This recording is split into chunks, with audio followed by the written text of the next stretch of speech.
Bonjour everyone, Pantoufleee here today for a new video in which we have the pleasure of talking about the WZ-121, simply because I thought that with the legendary camouflage, maybe a cool review about the tank would help some of you grinding or not that tank, because in my opinion, this is one of the most interesting mediums you can find out there beside the premiums and collectibles, but still, this is a true competitor.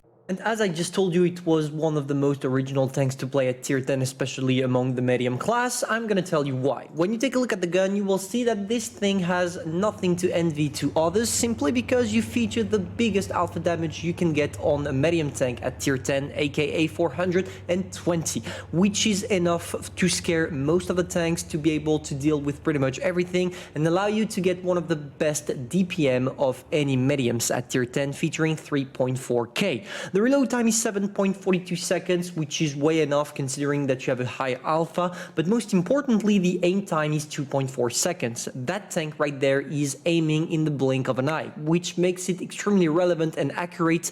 And yeah, if you combine the fact that the aim time is crazy with the fact that the gun dispersion is only at 0.30, then you have yourself one of the greatest tanks to peekaboo or to snapshot ever. But everything here comes to a price, and the price is the penetration, which is really low on the WZ if you're not using calibrated shell like it's my case, 245 with your regular and only 290 with your gold shell. For the rest, considering the mobility, as you have one of the heaviest mediums, you will only go around 56 kilometers per hour, but don't worry, it's not a problem. It will still allow you to get on the battlefield in no time and be effective, take aggressive positions, so no problem right there. Maybe something I forgot about the gun, 6 degrees of gun depression, which is equal to what we have on the Russians.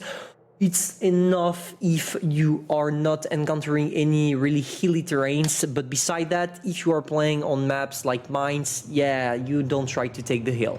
And finally, to finish off on the armor profile, everyone will penetrate your hull except if you angle it a lot, like right there, and people are shooting here at that angle. And for the turret, let's say that if people are not using gold shell, they will not penetrate beside the two cupolas that are weak spot, obviously. But as soon as they are using gold shell, they can penetrate your turret cheeks here and here. But don't worry, it's not gonna happen quite a lot, simply because you're always in movement due to the fact that you're a medium, and also because you're not stupid. You're not gonna stay in front of a tank destroyers, guys, waiting for him to shoot you, right? Now comes the time for us to talk about the replay and the playstyle, much more about the playstyle over a replay. And basically what you want to do with this tank is maximize your aim time, or at least maximize your possibilities to use that aim time. To do that, you want to find a position from which you can peekaboo or snapshot. Peekaboo is literally you go out of your cover, you sneak your shot, and you pull back, and you don't wait for the aim time, you don't wait for anything. And the snapshot is the exact same thing, but in movement. Here, for example, what I'm doing is I poke out my position, I sneak a shot on the 50B, and as soon as my shot is launched, I go back to a safe position. I do that twice in a row, and as you can see, we already got nearly 900 hit points of damage in less than 40 seconds. This is the power of that tank, because with a tank like, for example, the WZ-140, we would have been forced to sneak out 3 times for the exact same alpha damage in total. And this is what makes this tank extremely awesome, the trade damage possibility. What's the trade? The trade is basically, let's imagine you encounter an object 140 that has a 310 alpha damage. A good trade would be a trade in which you do more damage than you receive. Here, if I shoot at the 140 and the 140 shoot me, the 140 will do me 310 hit points of damage, whereas me, I'll give him 420, which means that in this scenario, the trade is good because I'm the winner of the trade. And this tank is obviously excellent in that, because not a single medium tank in this game has a better alpha than this one, which makes it so much more relevant than the others when it comes to this. Now, of course, that being said, you need to work out with your gun depression, which is sometimes going to be extremely hard. I remember back in the days, the first time the WZ-121 was introduced, it only had like 4 or 3 degrees of gun depression, which made it really horrible to play. It was still an awesome tank when we were playing on not hilly terrain such as Emilsdorf and stuff, but for the rest of the maps, yeah, it was a struggle. But Wargaming corrected that and made it a good tank, and overall I would tell you that this is possibly one of the greatest mediums you can acquire for free, because it's a Tech 3 tank. And now let's go back to the replay, and you're gonna see one of the greatest mistakes of my life. I was full life, right now I was full life. I'm gonna take so many shots, guys. I'm gonna lose all my hit points. That it's gonna force me to play a little bit less recklessly, right? So yeah, we're taking quite a lot of shots. I knew I was going to take it from the 263. I'm just praying that WZ-121 is not watching me, and he's not, which will allow me to sling my shot on the 50B and then try to hide as fast as possible against the object 263. I don't want him to push me, and it seems like it's not in his plan. That's perfect. So there we go. We're gonna wait for the 263 to shoot at the ice 4 because he has much more chances to bounce him than me. There we go. We sneak a shot. We pray for the ice 4 to be able to kill the guy.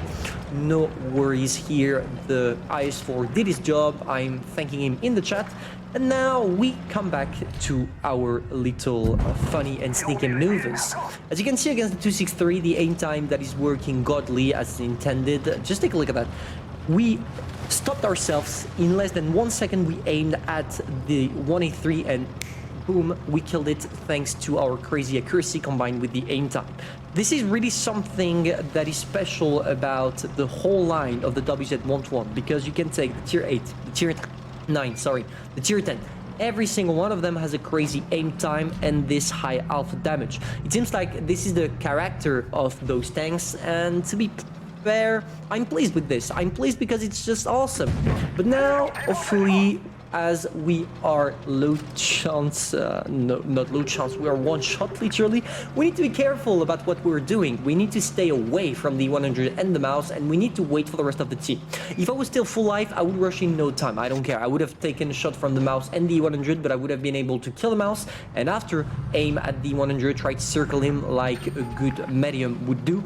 But here it's impossible, not with 120 hit points. So what I'm doing right now is waiting for the mouse to scrape badly. I kill him, and now there is the 100. But unfortunately, I did not hear him shoot, so I'm not gonna try anything because I know he recognized me, and I'm thinking, hey, he's probably waiting for me to come around the corner to kill me. So what I'm gonna do is just wait for the rest of my team to kill it, and boom, that's it. We got the victory. All enemy tanks are destroyed. We played a good game with our tank that earned us the ace tanker. And yes, I was quite surprised as well. As you can see, I only got 4.6k damage and the ace, and after I realized that I still had nearly 2.5k player assistance damage, so the spotting damage, which justifies kind of the ace tanker. For the rest, as you can see, it's a perfect tank with which you can do a lot of damage, and obviously a tank with which you do a lot of damage is a tank with which you are not going to lose too much credits. And here I didn't lose any credits, and on top of that I did nearly 25,000 of them. So if you want to have fun while being able to make a little bit more credits than the rest of your tech tree tier 10, then the WZ-121 is for you. Hopefully you enjoyed and learned something, guys. If that's the case, smash that like and subscribe button, and I'm gonna see you soon for a new video. Bye.